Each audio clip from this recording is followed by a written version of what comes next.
¿Qué tal? Gracias por acompañarnos nuevamente en la continuación de esta interesante charla con el doctor César López, investigador del Centro Wellcome de Genética Humana de la Universidad de Oxford, con quien hemos estado hablando acerca de la vacuna preventiva para el contagio de COVID-19. Doctor, muchas gracias por seguir con nosotros en este espacio. Muchísimas gracias. Vamos a tratar ahora algunos otros temas relacionados con esta pandemia y con la propia vacuna. Se ha generado mucha expectativa, doctor, respecto a las llamadas pruebas rápidas de COVID-19. ¿Nos puede explicar para qué se usan y qué tan fiables son? Sí, como preludio a las pruebas rápidas, se pensó que sería una alternativa muy conveniente para saber de alguna manera si tenía respuestas inmunes o anticuerpos contra el coronavirus.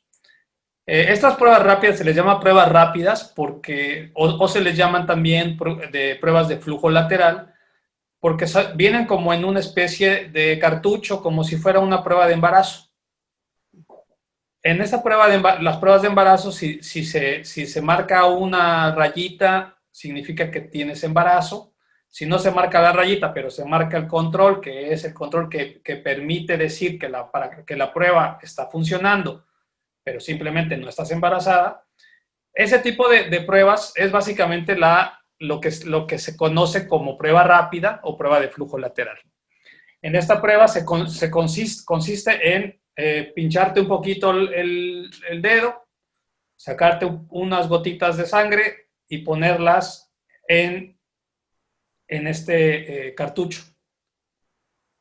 Una vez que tienes ese cartucho, la prueba rápida te va a dar dos lecturas.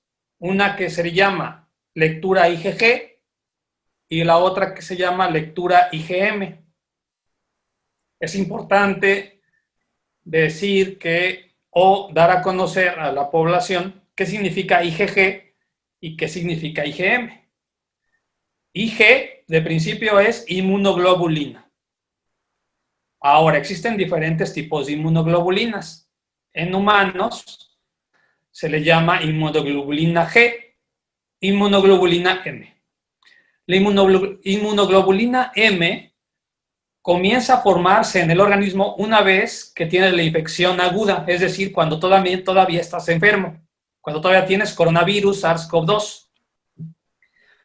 En esa prueba hay, como decía, dos líneas. Puede que salga la IgM positiva y la IgG negativa. Es decir, si te sale IgM positiva, significa que existe la posibilidad de que tengas la infección aguda, es decir, que estés en ese mismo momento cursando la infección. Ahora, ¿qué pasa con la IgG?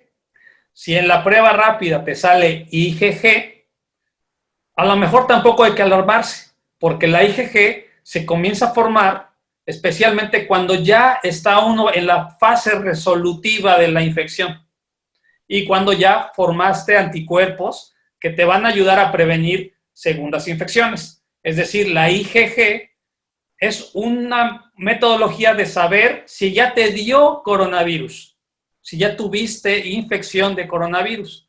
Entonces, el gran problema de las pruebas rápidas, primero, es que se venden sin receta médica.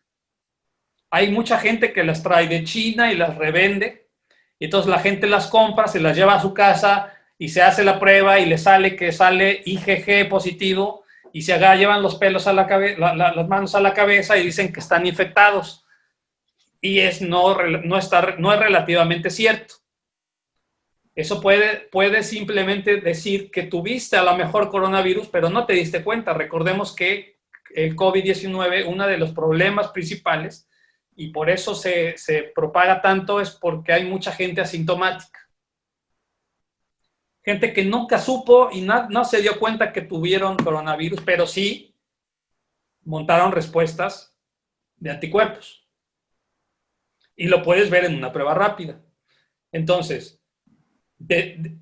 primero definir que una prueba rápida tiene IgG y IgM. Te puede salir positiva IgG, puede ser que ya habías cursado la enfermedad, te puede salir positivo IgM, puede ser que tengas la enfermedad. Ahora, yo digo puede, porque estas pruebas no son de ninguna manera confirmatorias para que exista un diagnóstico adecuado. O sea, solamente con eso no puedes dar un diagnóstico. La única manera de decir, si tú tuviste una prueba rápida con IgM positiva, la única manera de confirmar es hacer otra pruebita, que esa ya es más de laboratorio, más concienzuda, con mucho más robustez en términos técnicos, y se le llama PCR. Y la PCR es básicamente una técnica de biología molecular que permite detectar el genoma del virus dentro de tu organismo. Ahora, la manera de detectar el genoma del virus dentro de tu organismo es a través de un exudado nasofaringeo. Es decir, hay un palito que tiene un hisopo y va dentro de la nariz, llega hasta la pared de la faringe y ahí se hace el raspado. Se hace el raspado ahí porque se sabe que los coronavirus tienen alta replicabilidad, es decir, el virus está bien presente en la parte de atrás de la garganta. Ahora, cuando una prueba rápida sale positiva a IgM, lo mejor, lo más adecuado es hacerse una prueba de PCR para confirmar la primera prueba rápida. Ahora, una cosa es que las pruebas rápidas estén y otra cosa es que también muchas de las pruebas rápidas no son tan fiables en términos de que solamente puedes obtener falsos positivos. Un falso positivo es que te salga que eres positivo a IgM o positivo a IgG, pero en realidad nunca o no lo es. Esta es una prueba falsa positiva. Hasta el momento se ha determinado en algunas marcas de pruebas rápidas que el 40% de ese resultado puede ser positivo o puede ser falso positivo.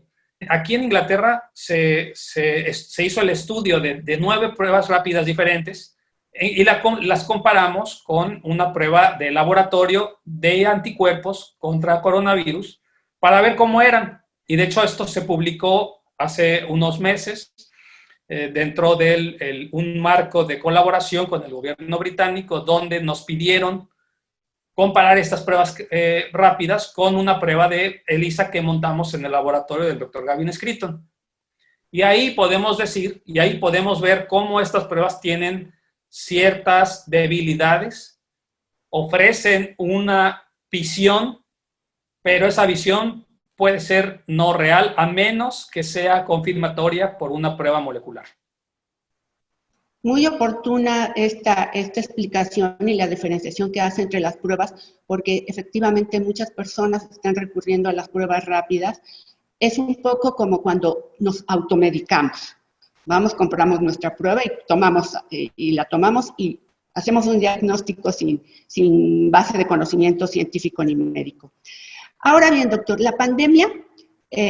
esta pandemia ha cambiado la perspectiva de vida para todos los habitantes del planeta y nos enfrenta a esta llamada nueva normalidad. Como científico, ¿qué expectativas alberga respecto a la posibilidad de que tengamos que mantenernos permanentemente preocupados por el contagio del coronavirus? Sí, bueno, pues esta pregunta no es nueva. Esta pregunta me la han hecho muchas personas. Me la han hecho familiares, me la han hecho amigos, me la han hecho inclusive científicos que no son de la rama de virología ni de la rama de biología molecular y me preguntan, César, ¿ya no vamos a regresar a lo que antes éramos? Yo le respondo que sí que vamos a regresar y hay que tener muchísimo optimismo en este aspecto. Estamos haciendo un trabajo excepcional, no solamente en la Universidad de Oxford, sino muchísimos investigadores en el mundo que también se les reconoce el esfuerzo que están haciendo. Pero yo creo que también conforme van avanzando los meses, conforme vamos conociendo más el virus, también se van desarrollando nuevas tecnologías y nuevas terapias para tratar los casos graves de coronavirus. Al principio había muchísimas muertes porque no se conocía, no se sabía cómo tratar a una persona con COVID-19. Gracias a esto, se han hecho muchísimas pruebas clínicas de medicamentos que ya existen en el mercado, como la desametasona, y se han hecho pruebas clínicas para ver si este tipo de medicamentos disminuyen la mortalidad. Porque recordemos, todo esto, toda esta pandemia, todo este confinamiento, toda esta nueva normalidad gira en torno a una sola cosa, y esto es importante tenerlo bien claro, que hay muertes, que el coronavirus te puede matar. Puede que te mate, puede que ni lo sientas, puede que no te des cuenta que lo tengas. Ese es el problema, ese es como jugar al revólver. Pero si tenemos una enfermedad que no te mata, no tiene sentido preocuparse. ¿Sabes? Si vas a tener una enfermedad, te va a pasar, no te vas a dar cuenta, vas a tener solamente un resfriado, pasa. No hay ningún problema, todo el mundo tranquilo. Lo que se está haciendo ahora es el desarrollo de vacuna para prevenir esto. Pero yo creo que la solución a largo plazo es la vacuna. La solución a corto plazo son mecanismos de terapéutica, mecanismos de tratamiento hacia los pacientes graves que eviten la mortalidad.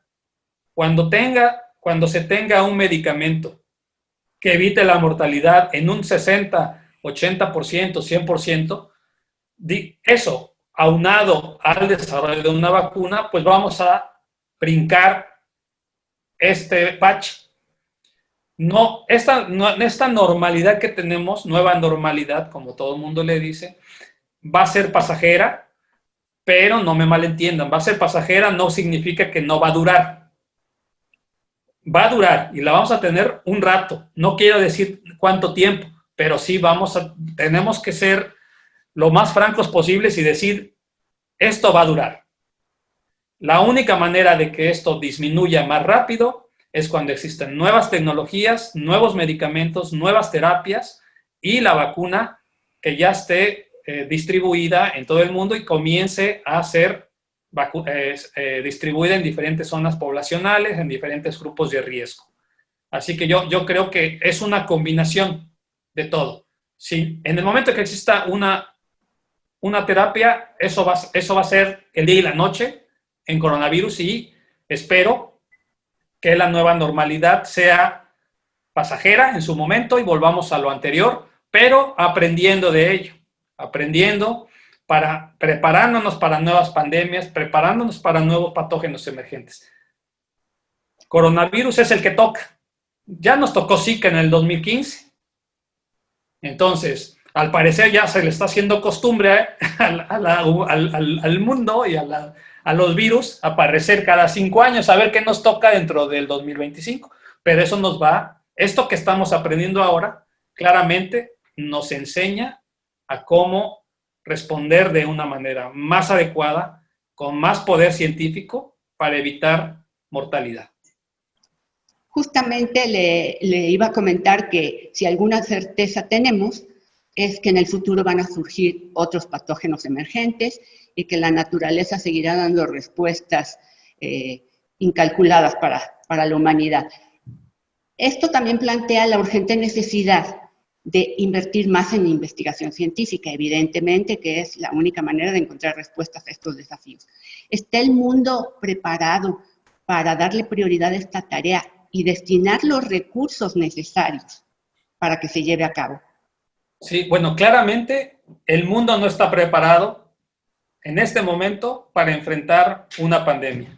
El ejemplo claro es ahora. No hubo una respuesta adecuada en muchos gobiernos, en muchas instituciones de salud, que permitiera un mejor control de esta pandemia. Esto nos está enseñando cosas que en teoría teníamos que saber por teoría, por cosa lo que te dice el libro. Pero, ¿cómo lo que te dice el libro se aplica ya a una cuestión social? ¿Cómo convences a la gente que llevar un cubrebocas es importante? ¿Cómo convences a la gente que haya distanciamiento social? No es coartar libertades, es cuidar a esas personas. Y entonces, claro, es importante dar la prioridad a la investigación científica, que exista mucho más apoyo gubernamental y de muchas asociaciones privadas para que haya mejores investigaciones, para que haya más becas, para que haya más estudios, para que muchos investigadores estén contentos con su trabajo sea remunerado y se sientan con esa tranquilidad de ejercer la ciencia, porque hasta el momento, y no hablo solamente de Inglaterra, no hablo solamente de México, hablo en general, el sistema de investigación y de la manera como se dan los recursos a los investigadores está completamente erróneo.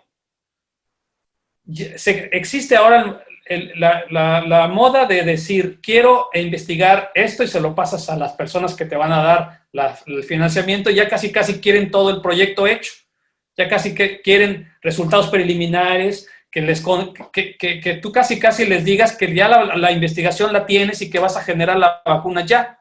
Y eso no es ciencia. La ciencia es también tener fallos. Los científicos como nosotros estamos acostumbrados a fracasar científicamente en términos de experimentación. Cuando yo hago un experimento y no me sale, eso es un fracaso experimental, pero sin ese fracaso yo no aprendo cómo voy a mejorar ese experimento para que funcione. Entonces, cuando siendo un científico te piden que ya tengas algo hecho, cuando no tienes el dinero para hacerlo, y sabiendo que la ciencia no es tan rápida, no te va a generar el resultado positivo luego, pues sí es necesario que cambie la perspectiva de los países, las perspectivas de los gobiernos, y darle más importancia a la comunidad científica y darles esa tranquilidad, esa paz de decir, pónganse a trabajar en lo que quieren y en lo que aman, en lo que ustedes están devotos a hacer ciencia, no necesitan hacer otra cosa más que eso. Cuando eso pase, pues la ciencia va a ir para arriba. Quiero hacerle dos últimas preguntas breves. ¿Considera usted que si el uso de las mascarillas hubiera sido más generalizado desde el inicio de la pandemia, se hubieran reducido significativamente los contagios? 100%.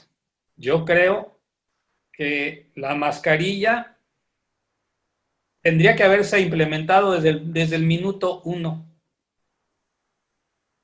El ejemplo es China. China, a pesar de que en China la gente usa mascarillas, no por el hecho de no contagiarse, sino existe el factor de contaminación ambiental. Entonces, los que han tenido la oportunidad de ir a Asia, en China, la contaminación es muy canija, es muy fuerte, y la gente usa cubrebocas para protegerse de las partículas contaminantes. También es verdad que China experimentó por primera vez el embate de un coronavirus SARS-CoV-2.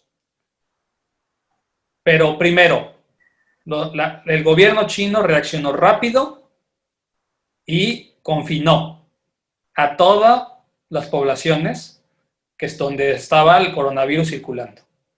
Segundo, implementó, como ya se había implementando y como la gente china ya está acostumbrada a llevar las mascarillas, pues el contagio disminuyó.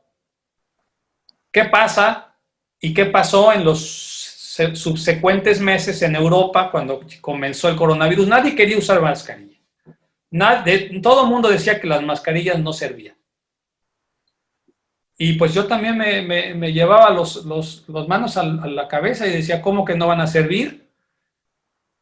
Si sabemos que el coronavirus se transmite por saliva, y mucha gente cuando habla, y a veces no lo notamos, y hay veces que sí lo notamos. Hay veces en que gente cuando habla escupe, pero escupe literal. ¿A cuántas veces no nos ha pasado que estamos hablando con alguien que a veces ni conocemos, y en eso empiezas a sentir las salivitas de la persona en la cara? Mucha gente dice, ay, qué asco. Pues no es tan placentero recibir partículas de saliva de un paciente, pues menos placentero es recibir esa saliva que tiene para el coronavirus. La única manera de evitar eso es ponerte una mascarilla. Y con eso, pues tú, obviamente una persona que tiene altas cargas virales en la saliva, pues se la queda en la mascarilla. Y a lo mejor esa persona que transmitió el coronavirus a 100 personas, al ser una persona con altos niveles de virus, si hubiera tenido la mascarilla, pues no los hubiera infectado. Si hubiera tenido la mascarilla, a lo mejor de esas personas, pues no se hubieran muerto el 10% de las personas. Y por más que queremos dar de entender a la población que esto es importante, esto nada, como les digo, esto va a durar poco, no va a durar toda la vida. Hagan el esfuerzo y lleven lo que sea, hagan el esfuerzo de taparse la boca mientras estornudan. Todo ese tipo de cosas, esto es cuestiones de personas. Tratamos como científicos y se trata como gobiernos de hacer entender y de dar la explicación posible de por qué usar esto. Pero pues sí, desgraciadamente, pues muchas personas no les importa. Y pues no, hasta que ven a un ser querido con el problema, pues no escarmentamos. Y eso es lo que pasa desgraciadamente en muchos países de Latinoamérica, que cuando se da una orden, una instrucción, hacer lo que se tiene que hacer. Efectivamente, ojalá la pandemia nos haga comprender que el buscarle la trampa a la instrucción de las autoridades competentes en determinada materia no es el mejor camino para sobrevivir, para mantenernos sanos y para avanzar hacia un desarrollo en el que, evidentemente, como usted dice, se requiere de ciudadanos éticos y respetuosos. Exactamente. Pero en fin, una cosa más. Nuestra relación con la naturaleza, la relación del hombre con la naturaleza, ¿qué tanto determina la aparición de este tipo de problemas de salud pública? Bueno, yo creo que existen dos aristas para esta respuesta. La primera, que creo que necesitamos, hoy mejor que nunca, estar en contacto con la naturaleza. Creo que es importante concientizar a todas las personas que el medio ambiente nos va a dar una mejor calidad de vida.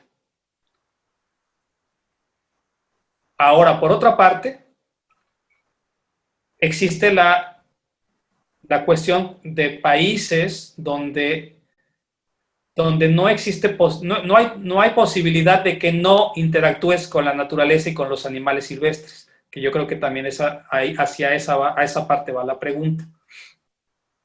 Hay partes en Tailandia, en India, donde amaneces en un balcón con 5 macacos.